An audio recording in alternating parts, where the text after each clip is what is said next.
A graça e a paz. Amém? Vamos orar ao Senhor neste momento. Santo e eterno Deus, neste momento queremos agradecer a Ti.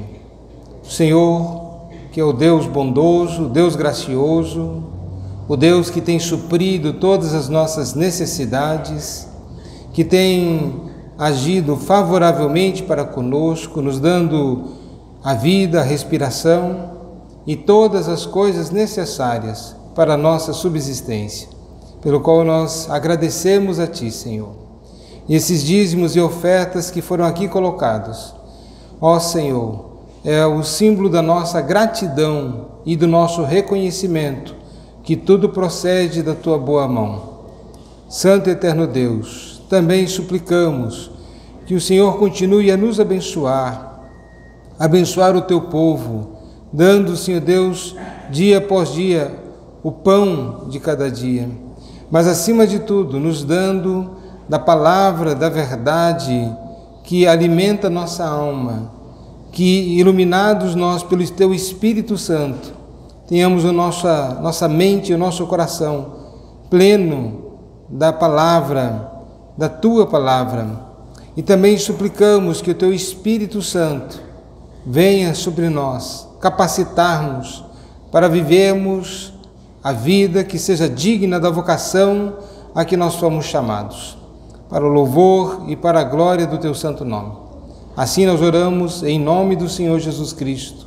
Amém. Irmãos, eu convido os irmãos a abrirem as suas Bíblias na Epístola de Paulo aos Filipenses, dando assim continuidade à nossa exposição deste preciosa Epístola de Paulo. Capítulo 3, no verso 20 e o verso 21, dando assim o encerramento da exposição deste capítulo. Diz assim a palavra do Senhor Deus: pois a nossa pátria está nos céus, de onde também aguardamos o Salvador, o Senhor Jesus Cristo, o qual transformará o nosso corpo de humilhação para ser igual ao corpo da sua glória, segundo a eficácia do poder que Ele tem de até subordinar a si todas as coisas. Amém. Irmãos, já vimos neste capítulo que o apóstolo Paulo estava tratando da questão dos judaizantes que afirmavam que a salvação vem pela guarda da lei, em se tornar um judeu praticamente, ele tinha que deixar-se circuncidar, guardar tudo aquilo que os judeus ensinavam, para que fossem salvos, porque somente Cristo não dava salvação. Então era necessário Cristo mais a lei. Mas havia também um outro problema, que era exatamente o inverso. Os antinomianistas, que diziam: não, a lei acabou, não precisamos mais de lei nenhuma, podemos viver como nós bem quisermos viver, e no final das contas, sou salvo pela graça. Independentemente do tipo, do estilo de vida que eu viva, isso não faz diferença alguma, uma vez que eu estou salvo, e isto basta. Uma vez que essa salvação vem por meio de Cristo Jesus, e eu estou em Cristo, pronto. Como se a salvação do pecado não levasse a uma vida de santidade. E aí então o apóstolo Paulo ele vai elaborar e falar sobre a vida que Deus nos conduz, a salvação conduz necessariamente a uma vida de santidade. A fé também nos conduz a uma conduta diferenciada, porque a fé sempre vai desembocar numa vida prática. Portanto, dizer eu creio, mas não é demonstrado pela vida, tal fé não passa de um auto-engano. Há um auto-engano, porque ele pensa que tem a fé, mas essa fé não é perceptível, não é palpável, não se pode ver através dos frutos que se produz. E então o apóstolo Paulo vai afirmar, dizendo, nós não somos salvos pela lei, mas ao sermos salvos, somos salvos para as boas obras. E essas boas obras que Deus pré-ordenou desde antes da fundação do mundo, desde antes mesmo de nós vivemos, Deus já disse, as boas obras são estas. E a salvação é concedida ao homem, a capacitação para viver aquele estilo de vida que Deus requer de nós, porque de outra forma jamais poderíamos viver de um modo que fosse agradável a Deus. Portanto, salvação ela é percebida. E agora, depois dele ter falado sobre isto, ele vai antes, e eu havia mencionado que o apóstolo Paulo vai dizer, olha, sigam meu exemplo, sede meus imitadores. Olhem para as pessoas piedosas, porque essas pessoas que andam numa vida piedosa, elas têm demonstrado pelo seu viver, portanto não é somente aquela fé verbal, pessoas que você diz que tem muita fé, são homens, pessoas piedosas. Não, você sabe que alguém é piedoso por causa da vida que vivem. Ninguém pode dizer, eu sou muito piedoso, e a gente olha, procura e não acha nada. Eu tenho muita fé, mas na menor das situações mais difíceis, parece que o Deus Todo-Poderoso não existe. E então entra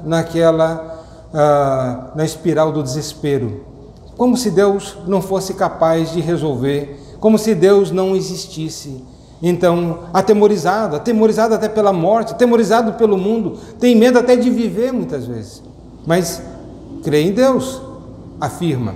Mas aquele que de fato crê em Deus, ele demonstra através da sua vida. Por isso o apóstolo Paulo vai dizer, sede meus imitadores, porque ninguém vai imitar o pensamento do outro. Uma fé não tangível, não palpável, não perceptível. Como é que eu vou imitar alguém, né?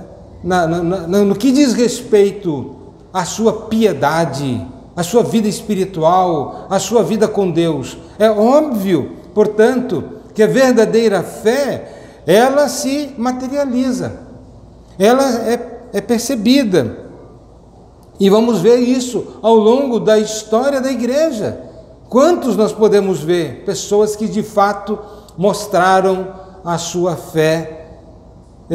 Uns, como diz o livro de Hebreus, foram honrados pela fé. Pela fé, o mar se abriu. Pela fé, venceram povos inimigos. Pela fé. E vai dizer o que eles fizeram pela fé. Na crença de que Deus era o Deus que estava mandando eles fazer determinadas coisas, e eles creram. Percebam, não é a fé que é Deus. O mar não se abriu porque Moisés chegou e disse, mar, se abre aí. É porque Deus havia dito, Moisés, estende a sua vara. E é claro que estava implícito o que havia de acontecer. E ele diz, mar? Como é que isso vai acontecer, Senhor? Não, ele creu. Ou outros tantos, como diz o próprio Sadraque, Mesaque e Abdenego, eles creram que Deus era poderoso para fazer infinitamente mais e livrá-los do fogo da fornalha ardente e das mãos de Nabucodonosor. Mas ao mesmo tempo eles diziam, Deus, se quiser, ele faz isso. Mas e se ele não quiser, isso não importa, porque nós não adoraremos aos teus deuses, porque nós adoramos um Deus, o Deus Criador dos céus e da terra. E eles foram lançados, e eles foram honrados pela fé, porque eles acreditavam que Deus é poderoso para livrá-los da fornalha. E poderíamos dar vários e vários exemplos de pessoas que foram honrados pela sua fé. Mas existe um segundo grupo no livro de Hebreus, aqueles que honraram a fé pela sua vida, que eles não se submeteram, não negaram a Deus e por isso foram mortos ao fio da espada, foram lançados lançados para as feras, ou foram cerrados ao meio. E a Bíblia vai dizer, aconteceu tudo isso por causa da fé. Por causa da fé que eles tinham, de que Deus é o único digno de ser adorado, não se encurvaram diante de deuses ou de ameaças, eles ficaram firmes, como que dizendo, se Deus quiser me livrar, Ele me livrará, e se Deus não quiser, amém. E a grande maioria ali fala que foram mortos. É claro que a Bíblia então fala um pouco, então Paulo está dizendo, sede imitadores, a fé, portanto, ela é percebida e devemos olhar para eles, devemos olhar para os santos, olhar para os homens piedosos, olhar ao longo da história. Se os irmãos puderem, leia o livro dos mártires, e os irmãos, com certeza, vai ser impossível os irmãos lerem tal livro sem derramar lágrimas e sem se encherem de um orgulho, uma esperança de ver nesses homens e dizer, que homens, mulheres, famílias piedosas, e que foram martirizados, por isso o nome do livro, Os Mártires. E então Paulo fala isso, sede meus imitadores, mas também, em outras palavras, também ele está dizendo, cuidado para quem você olha, porque quando você olha, você pode estar sendo influenciado. Se o seu super-herói é um profano, é um ímpio, se as pessoas com quem você olha e você admira são pessoas que não têm o temor de Deus, certamente a conduta e a vida dessas pessoas vão influenciar.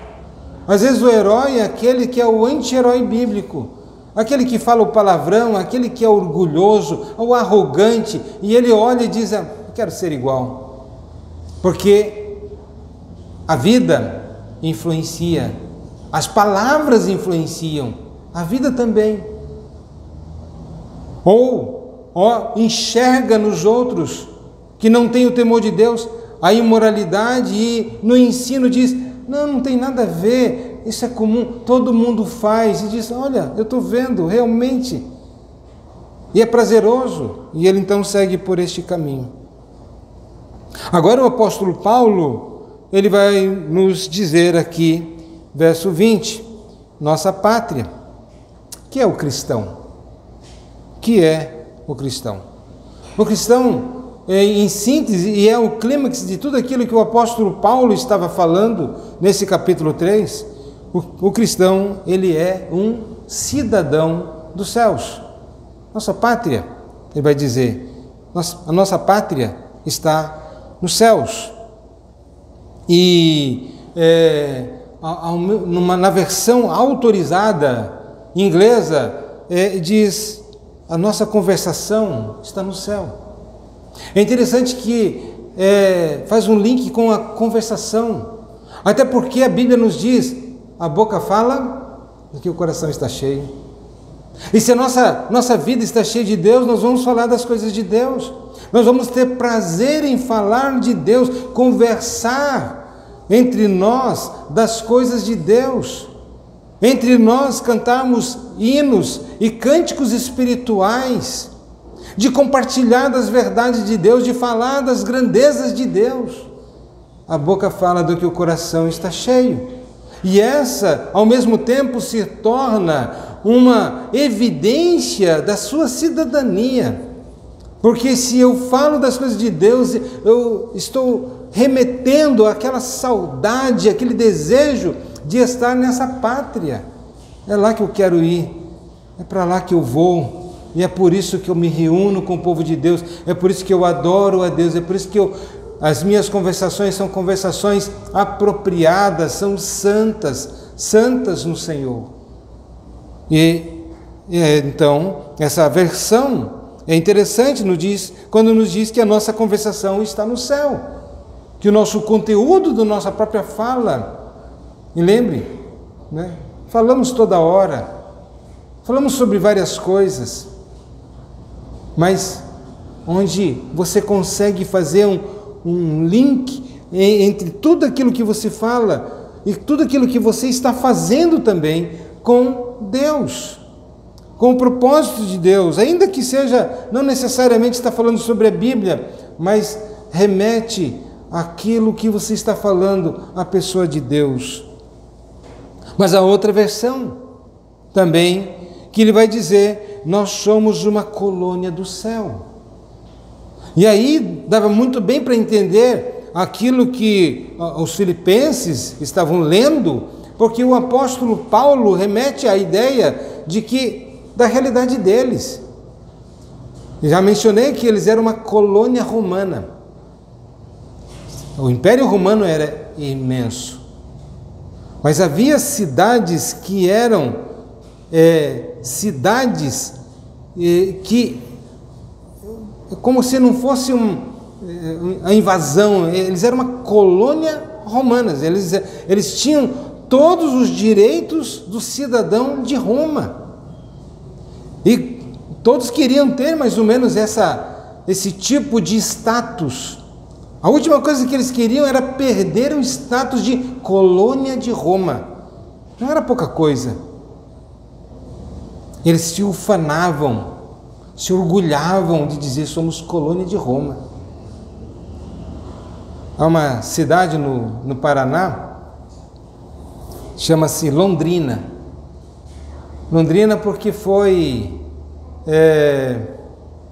uma influência de Londres, né? De pessoas que investiram ali e, enfim, onde é a terra roxa, rica, lá planta-se café, grande produtor de café. E como foi quase que a influência londrina, o status, há um orgulho dizendo, eu sou de Londrina. Londrina significa pequena Londres. Então há um status, né? Havia até um certo orgulho, né? de ser de Londrina. Pois bem, embora esse orgulho muitas vezes ele é descabido e é pecaminoso, mas devemos lembrar que Paulo, ao estar dizendo que nós somos colônia, né? Nós somos uma colônia do céu, deve trazer a nós um certo orgulho. Eu pertenço ao reino de Deus. Muitas pessoas parecem que não se orgulham nesse sentido. Então Paulo está dizendo para eles, nós somos, vejam a realidade de vocês, mas nós somos uma colônia do céu. Paulo ainda vai dizer que a nossa pátria está nos céus. Percebam que Paulo não está dizendo estará nos céus futuramente, escatologicamente, um dia. Não, ele já está dizendo que é uma realidade na vida do cristão. Porque embora ele esteja peregrinando neste mundo e o seu corpo esteja aqui, e com a grande possibilidade de morrer e ser enterrado, mas o seu espírito, sua alma e tudo que o move faz referência ao reino de Deus. Por isso, quer comais ou quer bebais ou façais qualquer outra coisa, faça para a glória de Deus. E ele vive nessa expectativa do reino. O que é bom para a glória de Deus? O que eu posso fazer para me preparar cada vez mais para habitar juntamente com Deus? Portanto, está agora. E Paulo vai dizer isto em outros textos, como por exemplo em Efésios, capítulo 2, 4 a 6, quando nos diz, mas Deus, sendo rico em misericórdia por causa do grande amor com que nos amou, e estando nós mortos em nossos delitos, nos deu vida juntamente com Cristo. Pela graça sois salvos, e juntamente com Ele nos ressuscitou e nos fez assentar nos lugares celestiais em Cristo Jesus. Paulo não está dizendo, nós nos assentaremos de um modo quase que não compreendemos, porque vai além da nossa capacidade. Nós já nos assentamos juntamente com Cristo nos lugares celestiais. Nós já habitamos. Espiritualmente, nosso coração já está ligado ao céu. Nossa alma está ligada ao céu, ao reino de Deus. Embora, como disse, ainda peregrinamos aqui, ainda estamos aqui neste corpo. Mas também em Colossenses, no capítulo 1, um livro depois de Filipenses, ele vai nos dizer no verso 13, ele nos libertou do império das trevas e nos transportou, coloca até no passado, da experiência da salvação, ele nos transportou para o reino do Filho do seu amor. Nós não seremos transportados, nós já fomos transportados, já é uma realidade na vida do cristão. Ele, portanto, tem experimentado algo do céu, algo da glória, algo que é indizível, e como Pedro diz, e cheia de glória, é indizível. Mas o apóstolo Paulo, portanto, ele vai dizer que nós já fomos, e isso está remetendo à doutrina da regeneração, à doutrina da salvação em Cristo, quando fomos regenerados, quando do novo nascimento, quando nós nascemos de novo. Nós nascemos. Ele vai dizer que essa cidadania não é por uma coisa que acontecia na época dos filipenses. Alguém poderia comprar o direito de cidadão romano. Ele não era romano, mas ele poderia, de alguma forma, adquirir a cidadania, às vezes comprando, e não era barato. Não sei se os irmãos se lembram, quando o apóstolo Paulo está sendo julgado, e alguém estava julgando, ele era um cidadão romano, porque ele tinha adquirido a cidadania romana. Paulo diz, eu sou cidadão romano de nascimento. Ele diz, opa, como assim? Pois é, eu sou cidadão romano por nascimento. Eu não comprei a cidadania romana, eu sou desde o meu nascimento. E então, nós percebemos que Paulo está dizendo, nós agora somos cidadãos, não por uma naturalização, não por eu fui naturalizado cidadão dos céus, mas por novo nascimento. Nos foi concedido essa nova natureza, essa nova cidadania através da doutrina do novo nascimento, da regeneração.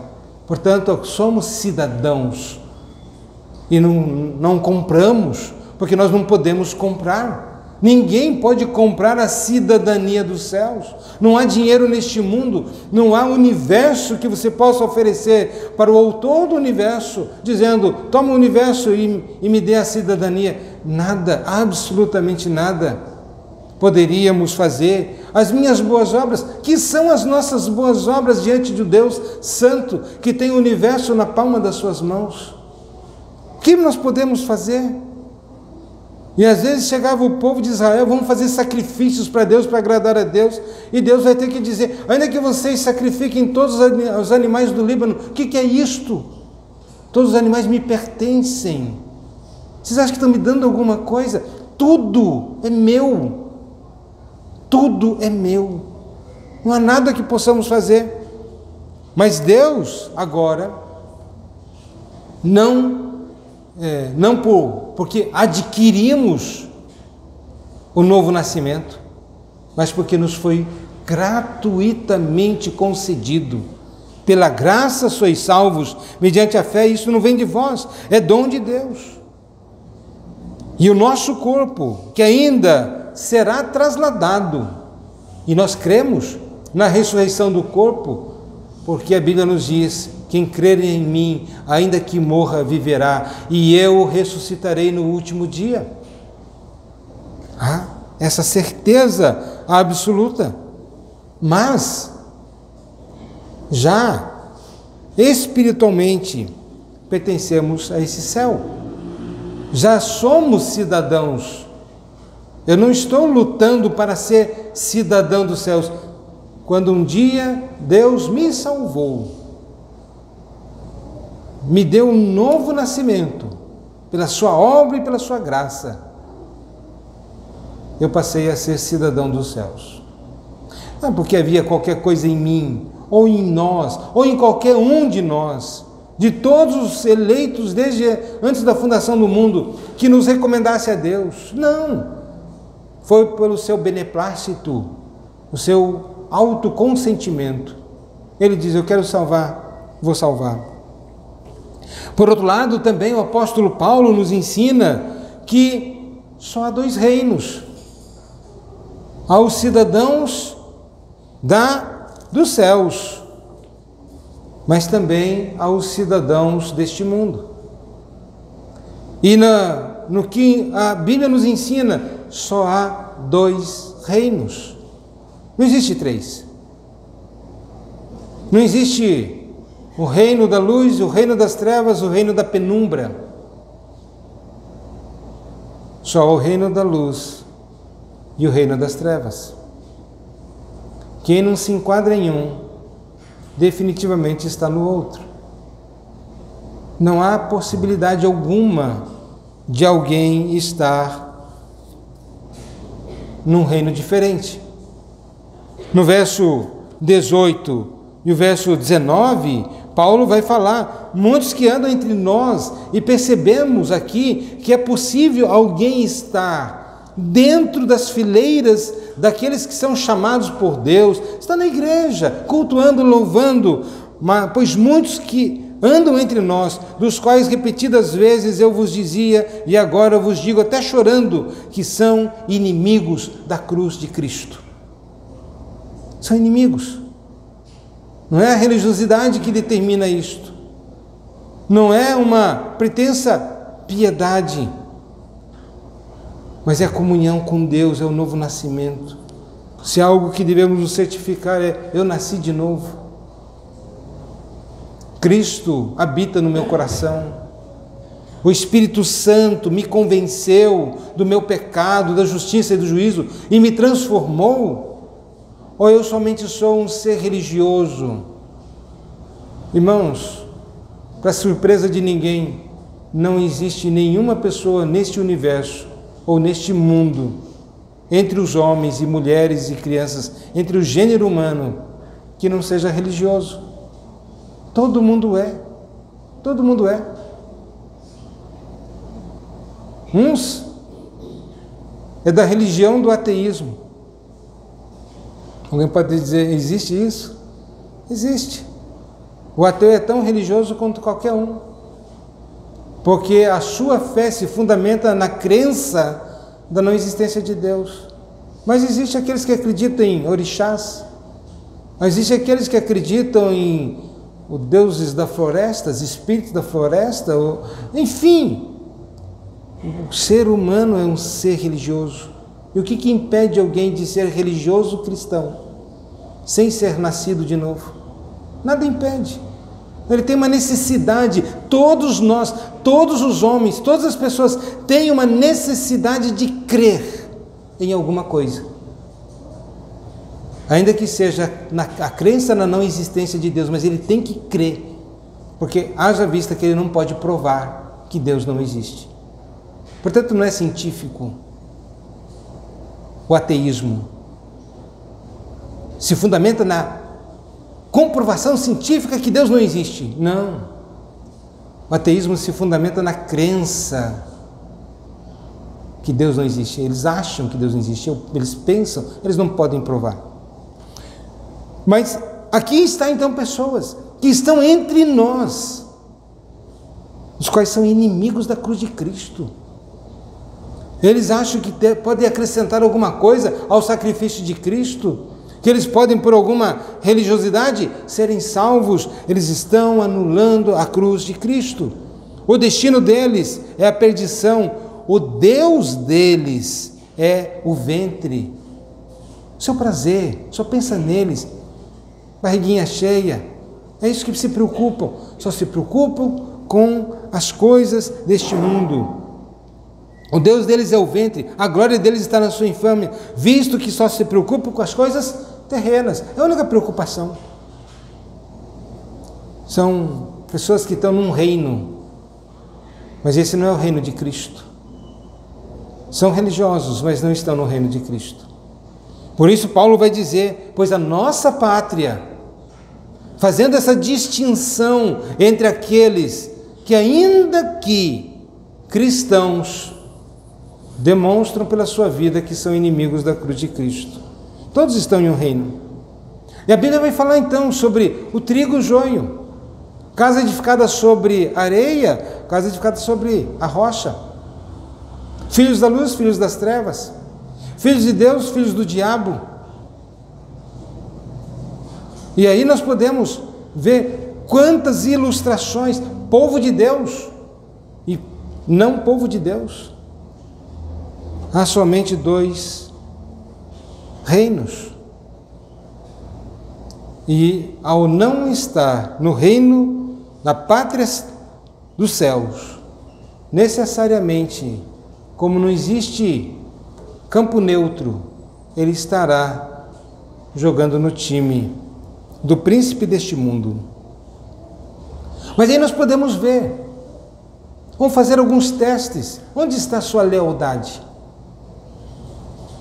Você estaria disposto a morrer por causa do Evangelho? Como Sadraque, Mesaque e Abednego, eles não morreram, mas eles estavam dispostos. Paulo, ele diz, combati o bom combate, completei minha carreira, guardei a fé, agora estou vendo o final da minha vida bem ali, estou no corredor da morte, vou receber a coroa da vida. Ou então, ver tantos outros, os apóstolos. Até o apóstolo Pedro, depois de ter negado a Cristo, ele, depois do Pentecostes e como trabalhou em prol do Evangelho, quando foi na sua morte, segundo a história, ele diz, ele ia morrer, ia ser crucificado. Ele diz, me crucifica de cabeça para baixo, porque eu não sou digno nem de morrer que nem o meu Senhor. Ou poderíamos ver tantos outros que foram, como Estevão, apedrejado até a morte, e tantos outros não negaram. Onde está a sua lealdade? Vemos a lealdade de Judas Iscariotes, que por 30 moedas de prata vendeu o Senhor Jesus Cristo. Tem gente que tem preço. Tem gente que tem preço. Quanto que tu vale para renunciar? Às vezes é um pouco de prazer. Às vezes pode ser que nem Esaú, que por um prato de lentilha vendeu o seu direito de primogenitura. O que isso me vale? Estou morrendo de fome agora. E ele então vendeu, tem preço. Tem gente que por 30 moedas de prata, tem gente que por 30 reais. Tem alguns que talvez a sua fé seja um pouquinho mais cara. Ele diz, negue a Cristo ou morra. Opa, minha vida é mais importante que Cristo, então eu prefiro negar a Cristo. Quantos cristãos? Eu citei aqui de um cristão cubano, quando houve a Revolução de Cuba. Eu não lembro mais o nome dele, se era Gonzales, alguma coisa assim. Fuzilaram os filhos, a esposa, na frente dele. E todas as vezes que era instigado a negar a Cristo, ele dizia: estou seguindo a Jesus Cristo, deste caminho eu não desisto. Não tenho preço. Amo a minha esposa, mas Cristo está em primeiro lugar. Amo os meus filhos, mas Cristo tem a primazia. Na certeza de que iria encontrá-los todos no dia da ressurreição.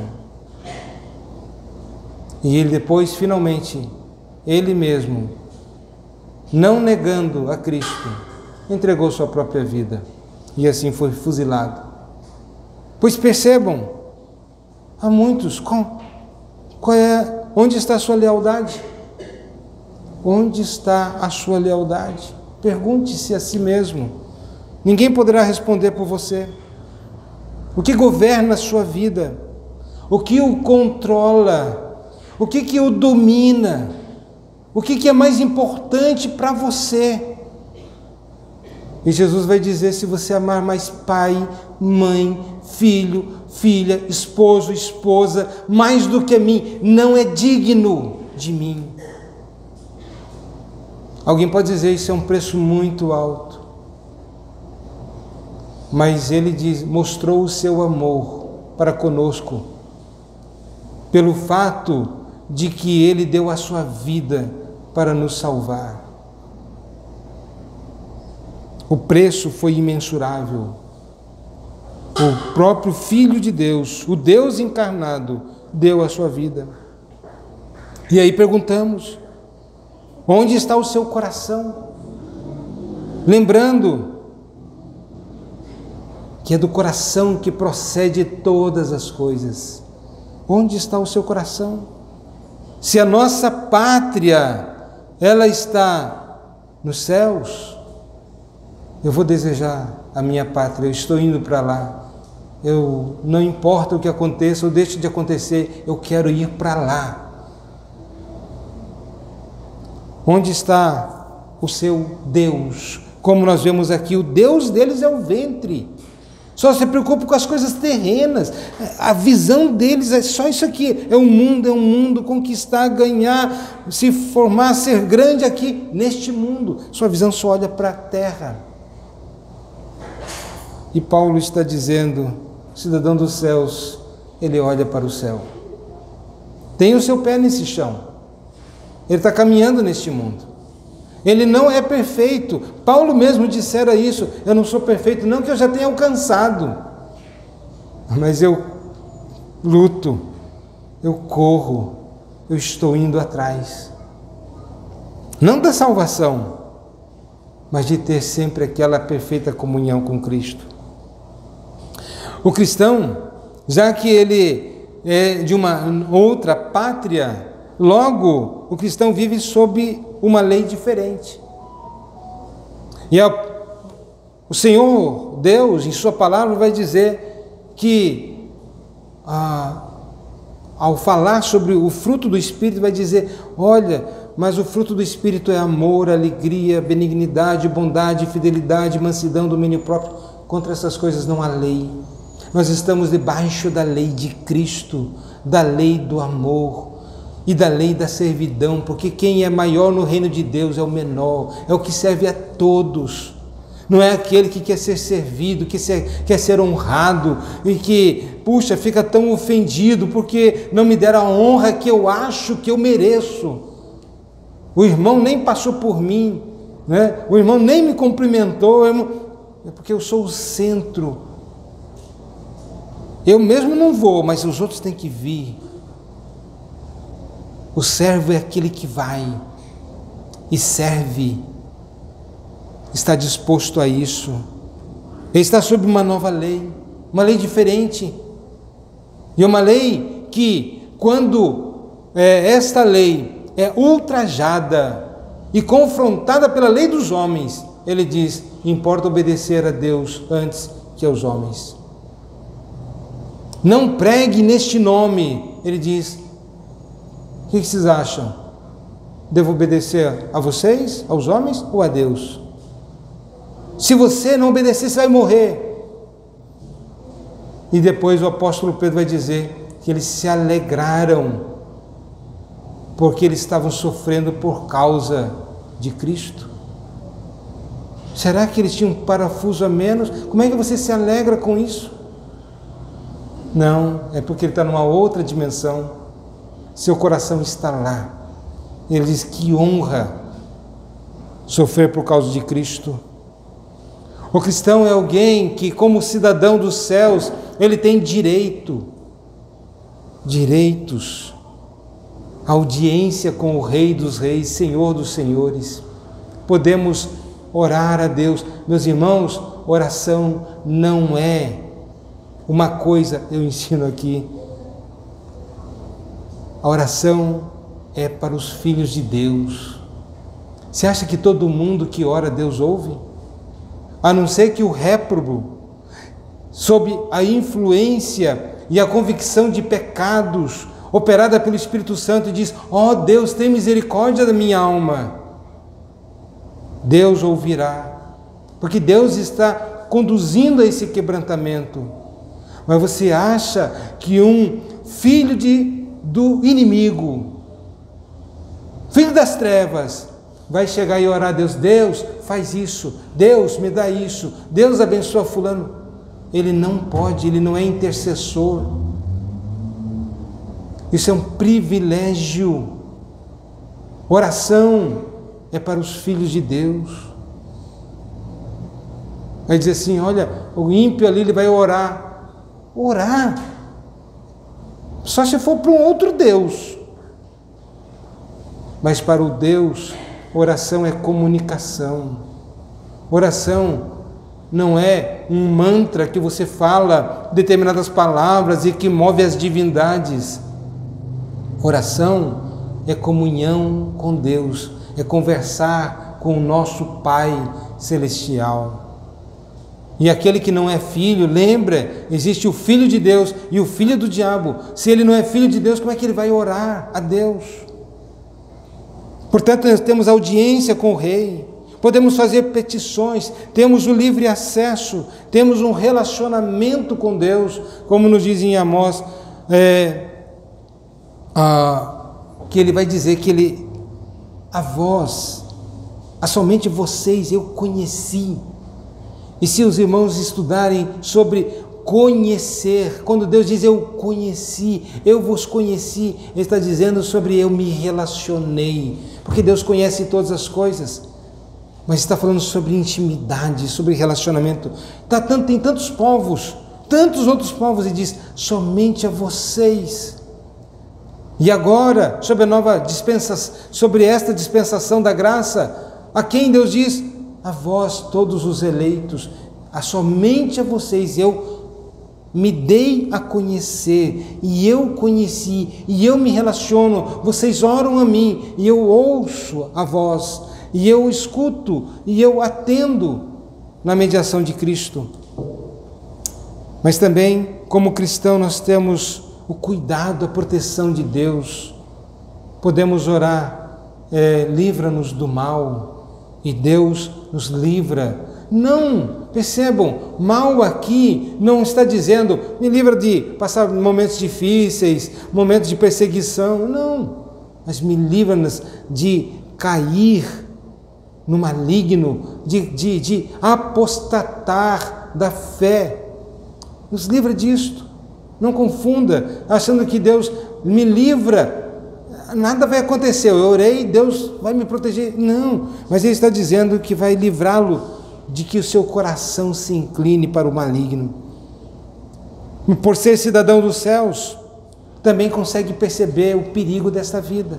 Quando você está imerso numa realidade, aquela é a única realidade que você vê, e você então faz coisas e o que tem de mais? O que tem de... Não há problema. Quando você está no outro, você olha só o perigo. É como um espectador que está longe e vendo lá que pessoas estão numa zona de guerra, estão sofrendo perigo, há um perigo iminente. Mas quem está longe consegue perceber, mas quem está lá não consegue ver. Portanto, há uma percepção, vê o perigo dessa vida. vê o perigo de amar o mundo, vê o perigo de amar as coisas deste mundo. Ele começa a ver o perigo, ele diz: ó Deus, livra meu coração disto, para que eu não ame as coisas deste mundo. Lembrando que onde está o teu tesouro, necessariamente aí estará também o teu coração. Mas também, como havia mencionado, sobre os habitantes de Londrina, que se ufanavam, né, de serem cidadãos de Londrina. Mas o cristão, ele se ufana por pertencer ao reino celestial, ele não se envergonha. Você é cristão? Ele até gagueja muitas vezes. Tem vergonha. Eu lembro quando eu era adolescente, mas eu era adolescente. Eu saí da igreja e não ia para casa, ia para um outro lugar. Eu estava com a Bíblia. Fiquei com vergonha de estar carregando a Bíblia. E aí então, lendo um texto, diz: aquele que se envergonhar das minhas palavras, eu o negarei diante do Pai que está nos céus. E diz: ó Deus, me perdoe. É claro que lá não está se referindo à Bíblia, o livro, mas ao conteúdo. Se você tem vergonha de Deus, gente que se orgulha de que os seus amigos não sabem que ele é crente, ninguém descobriu ainda. Todos deveriam saber do lado de quem nós estamos jogando. Um cristão que eu conheci em Recife, um senhor que havia trabalhado, seus pais haviam trabalhado naquela época, naqueles engenho de cana-de-açúcar, e ele também tinha trabalhado lá, e ele, na verdade, na infância dele, ainda ele brincava com os filhos do dono lá daquelas fazendas, né, de engenho de açúcar, de cana-de-açúcar e tal. E naquela ocasião ele era longe de Deus, viveu sua vida. Mais tarde, quando já idoso, ele se converteu a Cristo. Ele foi salvo por Cristo. Uma das primeiras coisas que ele pediu para a família fazer para ele era: compre uma Bíblia para mim. E as pessoas começaram a ridicularizá-lo, os familiares, dizendo: mas o senhor não sabe ler, o senhor é analfabeto, por que o senhor quer uma Bíblia? A resposta dele foi: de fato eu não sei ler, mas todo mundo vai saber de que lado eu estou. Quando eu estiver passando com a minha Bíblia, todo mundo vai saber que eu sou crente, mesmo que eu não saiba ler. Tem gente que se envergonha.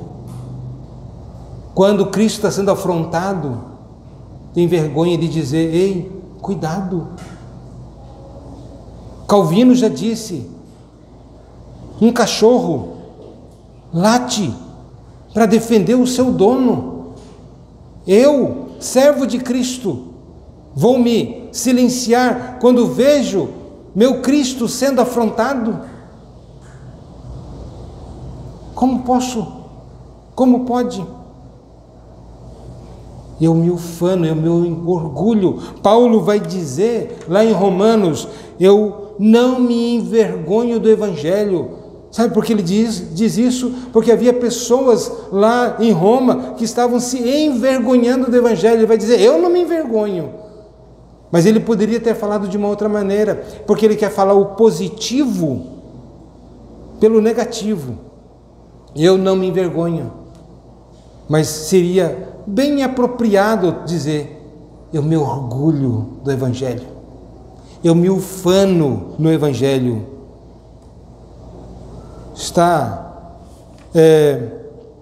Pertencer ao reino de Deus, está disposto também a morrer pela sua pátria, a pátria celestial.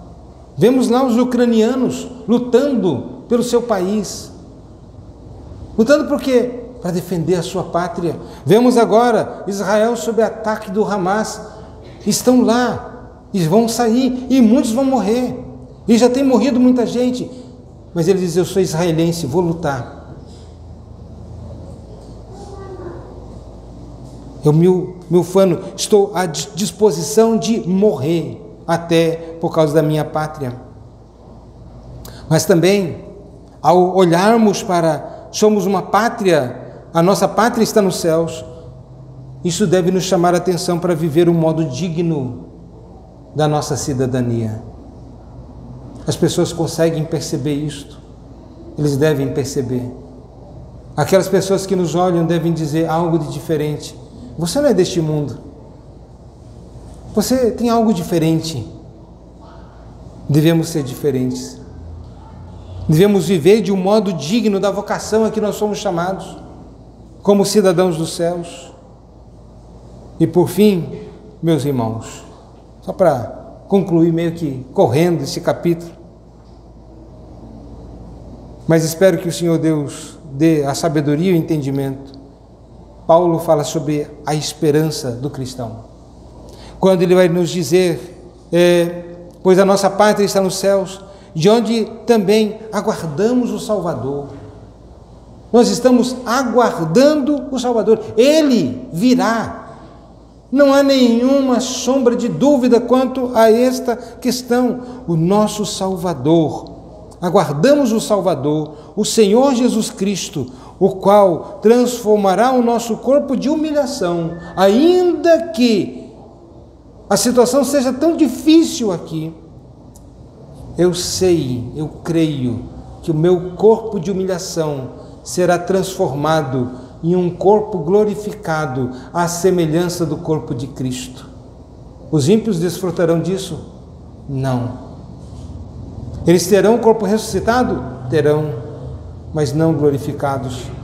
E ao terem seus corpos ressuscitados, é para serem lançados por toda a eternidade no lago que arde em fogo e enxofre, por toda a eternidade, onde não há, onde haverá lá choro e ranger de dentes. O verme não morre, o fogo não se apaga, por toda a eternidade. Amaram mais este mundo. E Paulo está dizendo, nosso corpo será transformado num corpo da sua glória, para ser igual ao corpo da sua glória. E isto segundo a eficácia do poder que ele tem de até subordinar a si todas as coisas. A ele não falta o poder para operar isto. O que nós estamos então esperando? Qual é a esperança? É o retorno do rei, né? Parece nome de filme, né? O retorno do rei. Mas é isso mesmo, porque na verdade existe no inconsciente coletivo a ideia de o retorno para casa, mas também há no inconsciente coletivo a ideia, a vinda do Redentor, o retorno daquele que há de submeter debaixo dos seus pés todas as coisas. Há no inconsciente, porque Deus nos fez, e nos fez com uma alma, com um espírito e com um entendimento dessa realidade espiritual. Mas também fala sobre a sua vitória retumbante, porque o rei virá para colocar debaixo dos seus pés todas as coisas.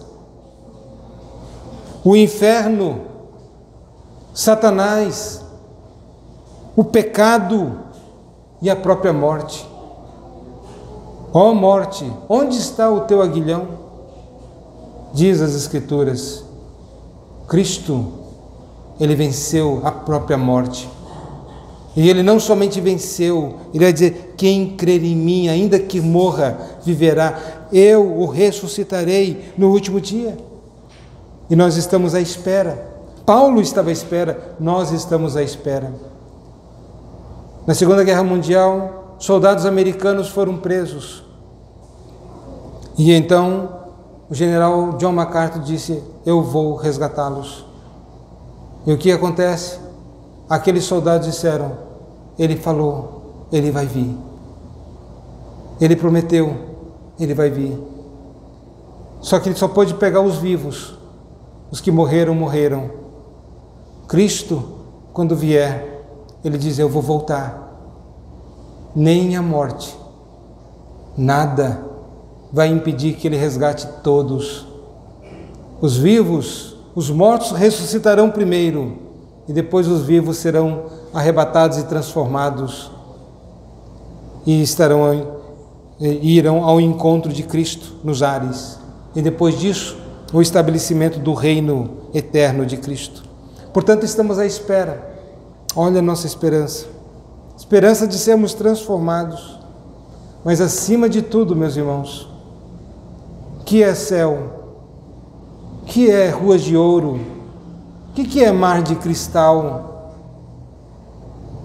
Que é um céu sem Deus? De que adiantaria andarmos em ruas de ouro se Deus não estiver lá? Céu só é céu porque Deus está lá.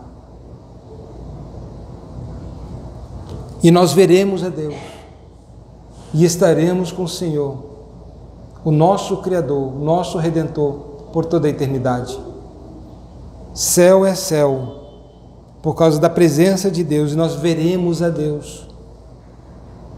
Aquilo que o homem perdeu lá no jardim do Éden por causa do pecado, agora nós seremos restabelecidos, mas de uma forma superior à experiência do próprio Adão e Eva antes da queda. Muito, muito superior.